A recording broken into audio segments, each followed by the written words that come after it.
Hace uso de la palabra para formular su pregunta la diputada Adriana Sarur Torre.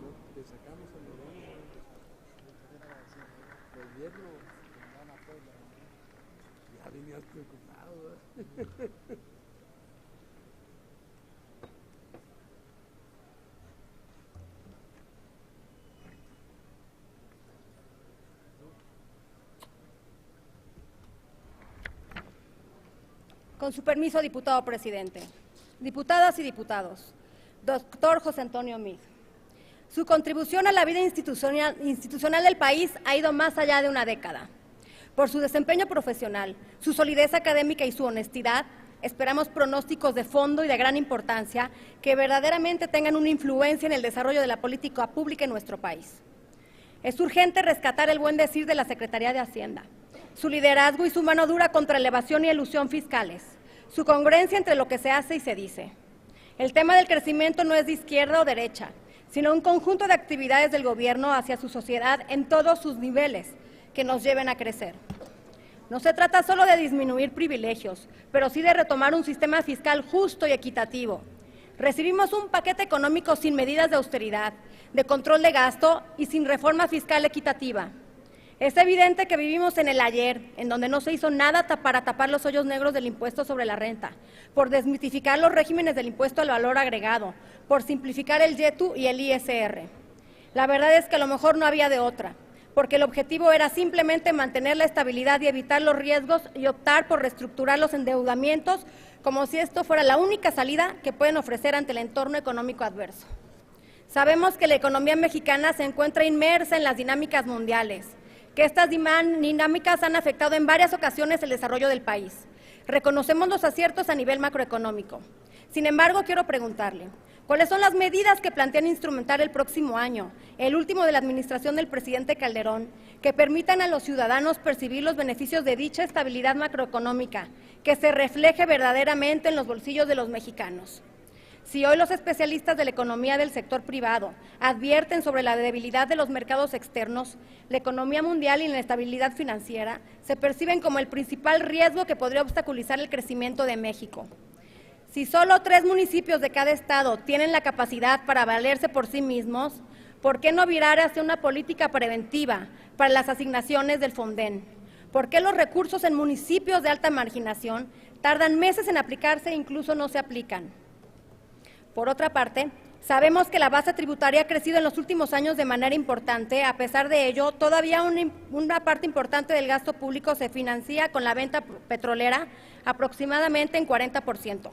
Considerando que en los próximos años, inclusive el próximo lustro, la capacidad productiva de Pemex se verá reducida y por lo tanto los ingresos derivados de dicha fuente, le pregunto, ¿por qué no se han impulsado un saneamiento de las finanzas de la paraestatal? ¿Por qué no se ha impulsado una reforma fiscal de Pemex? Por sus respuestas, muchas gracias.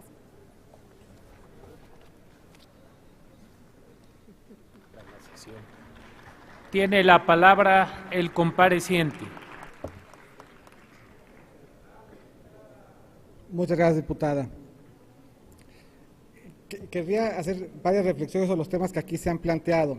Las finanzas públicas se han buscado fortalecer con por lo menos 2 reformas fiscales relevantes en lo que va de la administración. Me concentro sobre todo en los resultados, porque así lo hizo la diputada, de la reforma del YETU. Primero señalando que el impuesto sobre la renta siempre ha tenido o siempre ha requerido de un impuesto de control.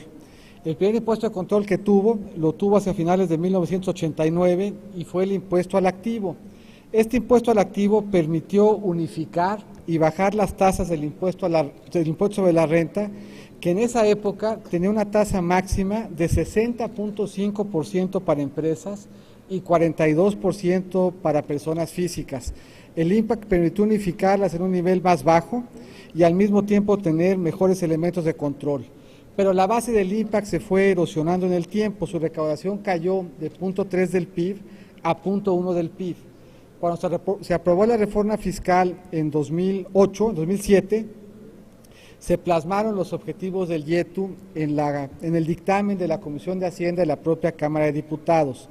Ahí se señaló que lo que se buscaba con el YETU era gravar justamente a quienes actualmente no pagaban el impuesto sobre la renta, haciendo más equitativa su recaudación.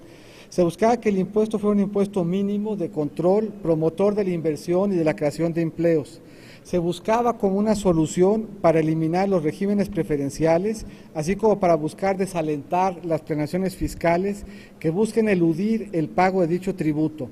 Y se buscaba al final ampliar también la base tributaria. Si evaluamos esa reforma contra cada uno de estos objetivos, encontramos que la reforma en su conjunto cumplió de manera cabal. Por cuanto a la meta de recaudación se refiere, se planeaba que el impuesto recaudara aproximadamente ya 111,000 millones de pesos. La estimación es que recaudará directa e indirectamente aproximadamente 108,000 millones de pesos. Esto es, se alcanzó la meta de recaudación, aun cuando la mezcla de recaudación directa e indirecta es diferente.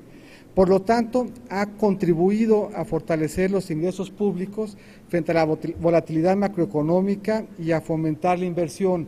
Si revisamos otra vez, frente a caídas del PIB de la misma magnitud, la recaudación cayó mucho menos en el 2009 que en el 95, y aun cuando la magnitud de la recuperación fue parecida, el sistema renta generó en el 2010 un crecimiento de 11.1%, mientras que en el 96 lo hizo de 1.7%. En ausencia del impuesto empresarial a tasa única, solamente la mitad de las empresas en el país estarían pagando impuestos. Quienes antes tributaban más por ser contribuyentes cautivos, hoy después de esta reforma están tributando menos. Quienes antes tributaban menos por ser beneficiarios de un régimen especial, hoy están tributando casi 3 veces más. Por lo tanto, los esfuerzos de consolidación en materia fiscal de esta administración han sido relevantes y nos permitirán entregar el mayor incremento en la recaudación tributaria en una sola administración en toda la historia reciente del país. Seguimos trabajando de cerca con el régimen fiscal de Pemex. De hecho, en esta misma legislatura se ha revisado el régimen para acompañar la estrategia de Pemex casi en cada ejercicio fiscal. Con la reforma energética se aprobó una modificación relevante que redujo el impuesto, el derecho sobre los ingresos de Pemex de manera general, los fue reduciendo gradualmente en el tiempo. Se construyó un régimen cedular para aguas profundas. Se acompañó esta reforma de una posterior en donde se le dio un tratamiento fiscal particular a los pozos maduros y después a Chicontepec. De esta manera se ha venido estimulando y acompañando con modificaciones al régimen fiscal de Pemex la estrategia de la propia paraestatal para generar un mejor crecimiento y una mejor plataforma petrolera. Hay temas todavía pendientes. Es de destacar que la única empresa en petróleos mexicanos sujeta a un régimen especial es Pemex Exploración y Producción, y que esta empresa, desde estas reformas, es la única en Pemex que ha tenido utilidades año tras año. De tal suerte que la agenda para fortalecer Pemex sí pasa porque sigamos revisando permanentemente si el régimen fiscal es adecuado, pero pasa también para que trabajemos y desarrollemos junto con la empresa una buena agenda de eficiencia que ponga a Pemex a la altura del resto de las empresas petroleras del mundo. Muchas gracias. Vuelve a esta tribuna la diputada Adriana Sarur Torri.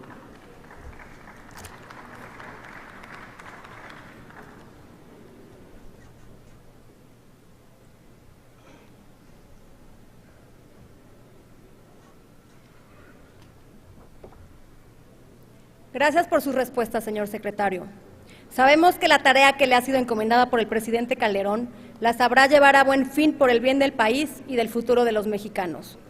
En esta comparecencia quiero llevarme el compromiso del estadista, porque la gente cree que el país no va por el buen camino. Estima que su situación financiera se degradó durante este sexenio. Esto no es cuestión de una oposición republicana. No somos simplistas. Los reclamos ante una economía que vive y siente la recesión y ve que se va a pique la economía por la precariedad en que vive la gente. Reconozco y sé que en usted tendremos a un interlocutor inteligente y conocedor de la hacienda pública del país. Y espero que podamos trabajar conjuntamente en el diseño de políticas públicas que puedan permitir y garantizar no solo el último año del gobierno de este presidente.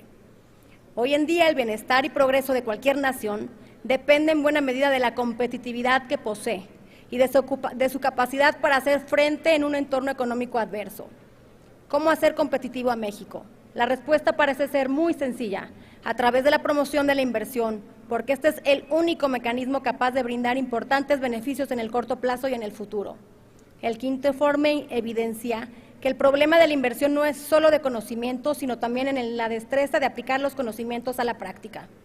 Vendrán los tiempos de la aprobación de Ley de Ingresos y de Presupuesto 2012.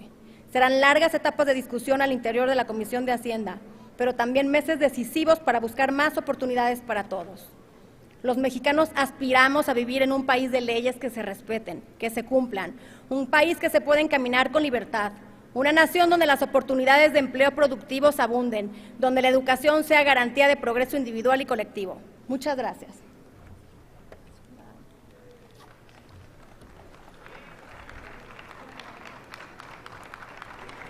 Hace uso de la palabra para formular su pregunta el diputado Mario Di Consuelo.